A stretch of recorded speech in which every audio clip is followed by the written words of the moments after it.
U.S. has announced to cancel the special trade status of Hong Kong. Concerns are mounting over both capital and brain drain from the SAR. What's your response, and how can Hong Kong counter the fallout? Complete nonsense, and it's a usual scaremongering tactic. I was around in Hong Kong in 1982 when the Chinese government announced that they would take Hong Kong back in 1997, and I was involved in the entire transition between 1984 and 1997. We had, in those days, before 1997, brain drain and capital outflow. But in the past month or so, since the central authorities made its intention known to legislate against national security threats, we have seen nothing of the sort. Society is very stable. Our economy, despite COVID-19, is doing okay. And the real estate market is very strong, and so is the stock market. Hong Kong was America's third largest market for wine exports, fourth largest market for beef. Will it affect Hong Kong people's daily lives?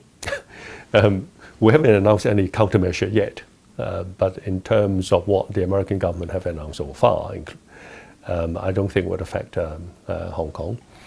The American government knows full well that we are one of their best trading partners in the sense that we provide a huge amount of trade surplus to American exporters to Hong Kong, and they have a large business presence in Hong Kong.